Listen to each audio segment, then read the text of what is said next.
এই মেয়েটি মদ খেয়ে বন্ধুদের সাথে সারা রাত আড্ডা দিয়ে এইখানে নির্বস্ত্র অবস্থায় পড়ে রয়েছে। সকালবেলায় যখন তার ঘুম ভাঙে তখন সে দেখে তার বন্ধুরা তাকে একা একা এই বিল্ডিংয়ে ছেড়ে চলে গিয়েছে।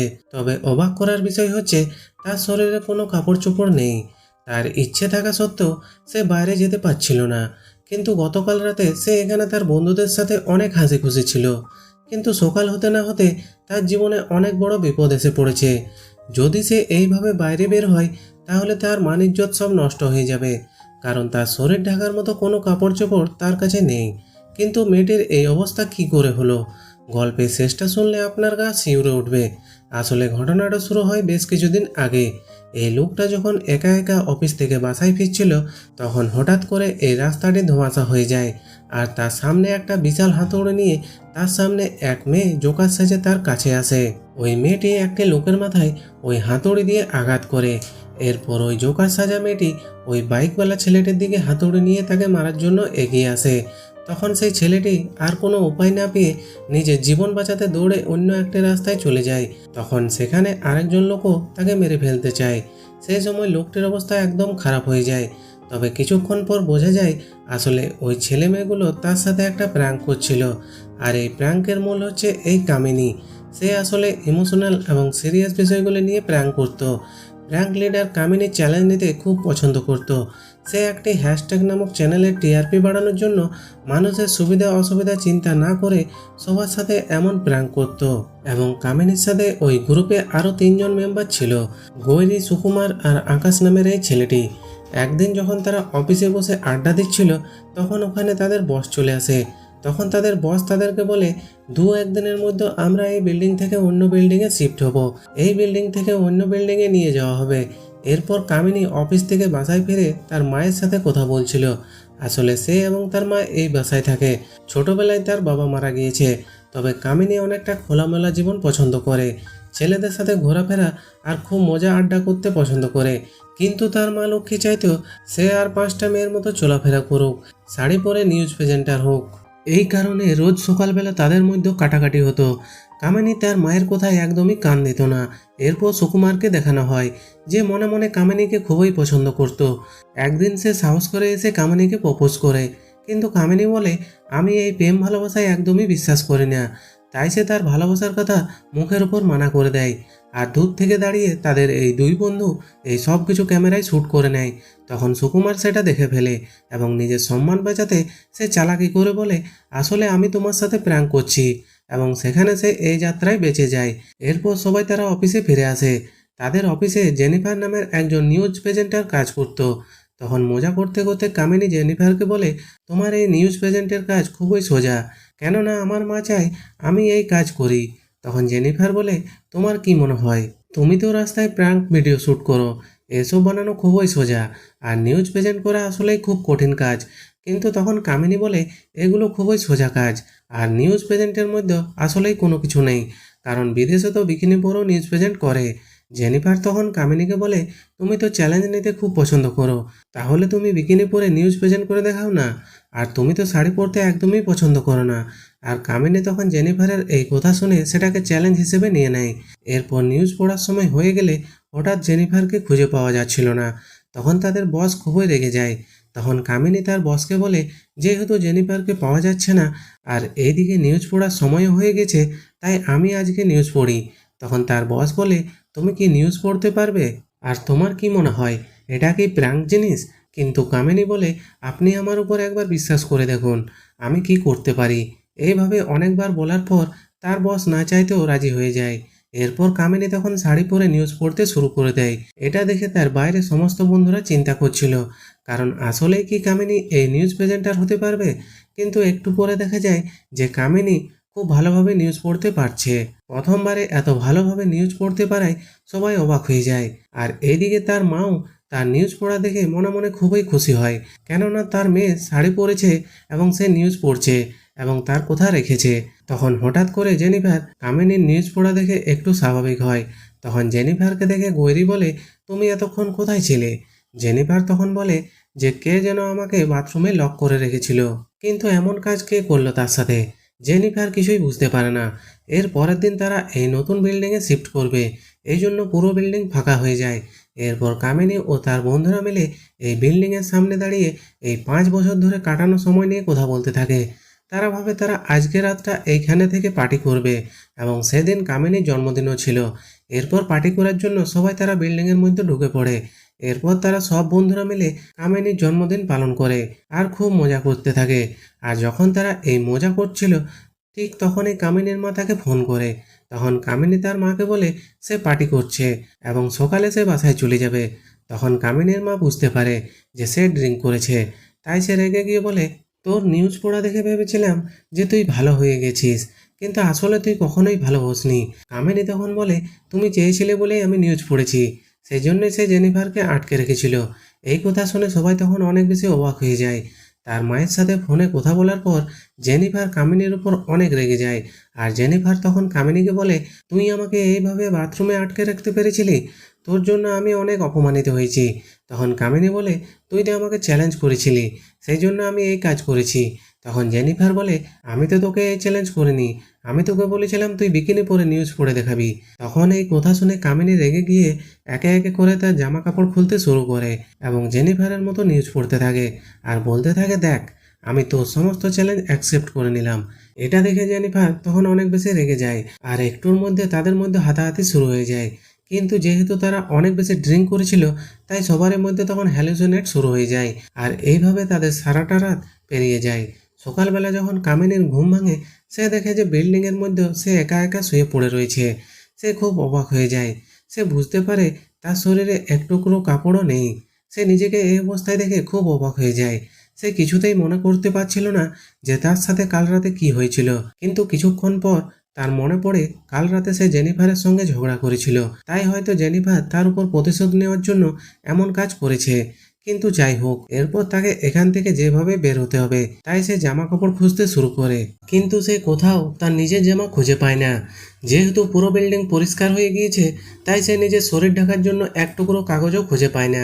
এরপর সে এক টুকরো ভাঙা কাঁচ দিয়ে তার শরীরের সামনের অংশ ঢেকে বিল্ডিংয়ের ছাদের উপরে চলে যায়, কিন্তু সে ওখানেও কোনো কিছু খুঁজে পায় না। ওই বিল্ডিংয়ের সামনের বিল্ডিংয়ে একটি লোক কামিনীকে দেখে একটু বুঝতে পারে। সে মনে করে হয়তো কেউ ওখানে রয়েছে। সে মোবাইল দিয়ে ভিডিও করতে শুরু করে দেয়। আসলে কামিনী যে কাঁচটা নিয়ে তার শরীর ঢেকেছিল রোদে সেই কাঁচটি রিফ্লেক্ট হচ্ছিল। আর তখন হঠাৎ করে কামিনী ভয় পেয়ে কামিনীর হাত থেকে কাঁচের টুকরোটি পড়ে গিয়ে ভেঙে টুকরো টুকরো হয়ে যায়। বেচারা কামিনী এবার হতাশ হয়ে কাঁচের টুকরো নিয়ে ভাবতে থাকে সে এখন কি করবে। এরপর সে আবার বিল্ডিংয়ের ভিতরে এসে নল থেকে পানি খেতে থাকে। তখন শব্দ শুনে ওই অফিসের স্টাফ দেখতে আসে আসলেই উপরে কেউ রয়েছে কিনা। তখন মানুষের পায়ের আওয়াজ পেয়ে কামিনী দৌড়ে গিয়ে দরজা বন্ধ করে দেয়, কারণ সে কোনো কিছুই পড়েছিল না। সে মনে মনে ভাবতে থাকে যে এই লোকটা তাকে সাহায্য না করে বরং তার ক্ষতি করতে পারে। এরপর লোকটি এসে দেখে দরজাটি লক করা রয়েছে। সে অনেক চেষ্টা করেও দরজাটি খুলতে পারে না। এরপর লোকটির ফোন আসলে সে ওইখান থেকে চলে যায়। আর এদিকে কামিনী দরজার পাশে চুপ করে বসেছিল, কিন্তু কিছুক্ষণ পর তার মা তাকে কল করে। তাই সে তার ফোনে রিংটোন ফলো করতে করতে ফোনটি খুঁজে বের করে, কিন্তু সে তার মায়ের কল রিসিভ না করে সে তার বয়ফ্রেন্ড দীপককে কল দেয়। কিন্তু ফোনে পর্যাপ্ত পরিমাণ টাকা না থাকার কারণে তখন সে আর কল করতে পারে না। এরপর সে কাস্টমার কেয়ারে কল দিয়ে ছেলেদের ভয়েস শুনলে কলটা কেটে দেয়। এভাবে কয়েকবার চেষ্টা করার পরে একটা মেয়ে ফোন ধরলে সে তার অবস্থা ওই মেয়েটিকে বলে এবং সে তাকে রিকোয়েস্ট করতে থাকে তার মোবাইলে কিছু টাকা রিচার্জ করে দেওয়ার জন্য। কিন্তু কাস্টমার কেয়ারের মেয়েটি মনে করে হয়তো এটা একটা প্র্যাঙ্ক কল, তাই তখন সে কলটি কেটে দেয়। তখন কামিনী নিরুপায় হয়ে বসে পড়ে। তখন সে ভাবতে থাকে সে তার মায়ের ফোন রিসিভ না করে অনেক বড় ভুল করেছে, তাই সে তার মায়ের কল রিসিভ না করার জন্য আফসোস করতে থাকে। অন্যদিকে কামিনীর মা খুব চিন্তা করতে থাকে। এরপর কামিনী হতাশ হয়ে ঘুরতে ঘুরতে সে একটি ফুড ডেলিভারি বক্স দেখতে পায়। সেখানে থাকা টোল ফ্রি নাম্বারে কল করে সে খাবার অর্ডার করে এবং ফোন করে মেয়েটিকে বলে তার খাবারটা ডেলিভারির জন্য একজন মেয়েকে যেন পাঠানো হয়, কিন্তু মেয়েটি জানায় এই মুহূর্তে কোনো ডেলিভারি গার্ল অ্যাভেলেবেল নেই। তখন কামিনী নিরুপায় হয়ে বলে, ঠিক আছে, তাহলে কোনো ছেলেকে দিয়ে খাবারটা পাঠিয়ে দিন।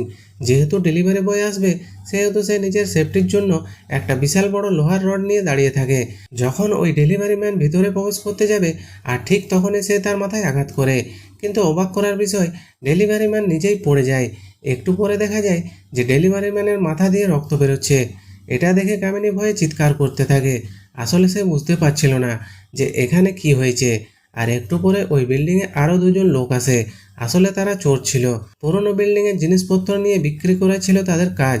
যাই হোক, এরপর কামিনী ভাবে এই ডেলিভারি ম্যানের কাপড় চোপড় পরে হয়তো এখান থেকে কোনোভাবে বের হওয়া যাবে। তাই যখন সে ডেলিভারি ম্যানকে সোজা করে তখন সে দেখতে পায় যে এটা আসলে একটা মেয়ে। কামিনী এবার ওই মেয়ের শরীর থেকে কাপড় খুলে নিয়ে যেতে চায়, আর তখন হঠাৎ করে ওই মেয়েটি কামিনীর হাত ধরে ফেলে। কিন্তু একটু পরে কামিনী বুঝতে পারে হয়তো তাদের বিল্ডিংয়ে কোনো মানুষ প্রবেশ করেছে। তাই সে একটা লোহার রড দিয়ে ওই মেয়েটির মাথায় আঘাত করে। তখন সেই বিল্ডিংয়ে ওই চোর দুটি এসে দেখে যে এখানে একটা লাশ পড়ে আছে। সেটা দেখে তখন তারা পুলিশকে ফোন করে। কিছুক্ষণের মধ্যে ওইখানে পুলিশ চলে আসে। পুলিশরা তখন খুনিকে খোঁজার জন্য বিল্ডিংয়ের চারপাশে খোঁজাখুঁজি করছিল, কিন্তু কামিনী অনেক চালাকি করে পুলিশের চোখ ফাঁকি দিয়ে এক জায়গায় লুকিয়ে থাকে। সে এখন চাইলেও বাইরে বের হতে পারবে না, কারণ হয়তো পুলিশরা মনে করবে সে এই খুনটা করেছে। আর তাছাড়া তার শরীরে এখনও কোনো কাপড় নেই। একটু পরেই সেখান থেকে সমস্ত পুলিশ চলে যায়। এইভাবে অনেকটা সময় পেরিয়ে রাত হয়ে যায়। কামিনী তখন একটু একটু করে বাইরে এসে দেখে যে নিচে এখনও দুজন পুলিশ দাঁড়িয়ে রয়েছে। আর অন্যদিকে যে মেয়েটাকে হসপিটালে নিয়ে যাওয়া হয়েছিল ওই মেয়েটির জ্ঞান ফিরে আসে। আর তখন ওই পুলিশ অফিসার ওই দুজনকে কল করলে তারা ওইখান থেকে চলে যায়। তবে চলে যাওয়ার সময় একজন পুলিশ মনে করতে থাকে হয়তো এই বিল্ডিংয়ে কেউ না কেউ লুকিয়ে রয়েছে। তাই সে তখন আবারও এই বিল্ডিংয়ে এসে খুঁজতে থাকে আসলেই এই বিল্ডিংয়ে কেউ রয়েছে কিনা। কিন্তু এবারও তারা কোনো কিছু খুঁজে পায় না এবং তারা সেখান থেকে চলে যায়। এর পরের দিন সকালবেলা সুকুমার কামিনীকে ফোন করে। কামিনী তখন সুকুমারের কাছে সাহায্য চায়। সুকুমার তখন উল্টো বলে যে আমি তো নিজেই উল্টো বিপদে ফেঁসে আছি, কেননা পুলিশ আমাকে গ্রেপ্তার করে নিয়ে গিয়েছে। আসলে গত রাতে তারা পার্টি করে অনেক ধরনের উল্টোপাল্টা কাজ করেছিল, সেই জন্য পুলিশরা তাদের সব বন্ধুকে অ্যারেস্ট করে নিয়ে গিয়েছে। আর এর মধ্যে কামিনীর ফোনের চার্জ শেষ হয়ে যায়। এর ফলে কামিনী পড়ে যায় ভীষণ বিপদে। তাই সে তখন দরজার কাঁচ ভেঙে বাইরে বের হওয়ার সিদ্ধান্ত নেয়।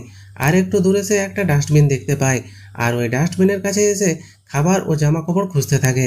আর তখন সেখানে কয়েকটা কুকুর এসে তাকে তাড়া করতে থাকে। নিজের জীবন বাঁচাতে সে ওই বিল্ডিংয়ের ওয়াশরুমে লুকিয়ে পড়ে আর তার মায়ের কথা ভেবে কাঁদতে থাকে। অন্যদিকে কামিনীর মা তার কোনো খোঁজ না পেয়ে পুলিশ স্টেশনে এসে তার মেয়ের মিসিং রিপোর্ট লেখায়। আর অন্যদিকে কামিনী ওয়াশরুমে বসে ভাবতে থাকে এখান থেকে আসলে কিভাবে বের হবে। কিছুক্ষণ পরে সে অনেকগুলো টিস্যু পেপার দেখতে পায়। তাই সে এবার বুদ্ধি করে ওই টিস্যুগুলো তার শরীরে পেঁচিয়ে নেয়। এরপরে সে একটা বিশাল বড় রড হাতে নিয়ে বাইরে বেরিয়ে আসে। আর তখনই ওখানকার কুকুরগুলো তাকে আক্রমণ করতে যায়। তখন কামিনী সে রড দিয়ে ওই কুকুরগুলোকে ওখান থেকে তাড়িয়ে দেয়। কিন্তু সে বাইরে এসে দেখে বাইরে অনেক বৃষ্টি হচ্ছে। এখন যদি সে বাইরে বের হয় তাহলে তার শরীরে জোড়ানো টিস্যুগুলি নষ্ট হয়ে যাবে। তাই সে কোনো উপায় না পেয়ে পুলিশের লাগানো স্টিকারগুলো দিয়ে শরীরে পেঁচিয়ে নেয় আর বাইরে বের হয়ে আসে। তখন বৃষ্টির মধ্যে একজন লোককে দেখে কামিনী তার কাছে সাহায্য চায় এবং লোকটি তখন তাকে তার জামা কাপড় ফিরিয়ে দেয়। কামিনী দেখে যে এটা আসলে তার নিজেরই জামা ছিল। গতকাল হয়তো এই ব্যক্তি ওই জামা কাপড়গুলো চুরি করে নিয়ে গিয়েছে। লোকটি যখন ওইখান থেকে পালাতে যাবে ঠিক তখনই কামিনী তাকে ধরে ফেলে। সে তখন দেখে যে ওই মানুষটি আর কেউ নয়, সেই ডেলিভারি গার্ল ছিল। এরপর কামিনী আর ওই মেয়েটির মধ্যে মারামারি শুরু হয়ে যায়। এরপর কামিনী তাকে জিজ্ঞেস করে তুমি আমার সাথে এমনটা কেন করেছো। তখন মেয়েটি তার নিজের ঘটনা বলতে শুরু করে। আসলে এই মেয়েটির নাম নাঙ্গালি। সে একটা গ্রামে বাস করত। ইউপিএসসি পরীক্ষা দেওয়ার জন্য যখন সে রাস্তা দিয়ে যাচ্ছিল সে তখন দেখে যে একটা মেয়ে আহত অবস্থায় রাস্তার মধ্যে পড়ে রয়েছে। নাংলি তখন এক্সাম দিতে না গিয়ে মেয়েটিকে নিয়ে একটা গাড়ি করে হাসপাতালের উদ্দেশ্যে রওনা দেয়। কিন্তু একটু পরে সে বুঝতে পারে ওই মেয়েটি আসলে তার সাথে প্র্যাঙ্ক ভিডিও করছে। তখন ওই মেয়েটি কামিনীকে বলে তুমি সেদিন আমার সাথে প্র্যাঙ্ক ভিডিও করেছিলে, আমি তোমার জন্য সেদিন আমার পরীক্ষাটা দিতে পারিনি, তোমার জন্যই আমার একটা বছর নষ্ট হয়ে গিয়েছে। তখন কামিনী বলে তুমি একটা পরীক্ষা না দিতে পেরে আমার সাথে এমনটা করলে, আমি এমন কি ক্ষতি করেছিলাম তোমার, আমি তো শুধু তোমার সাথে একটা প্র্যাঙ্ক ভিডিও করেছিলাম।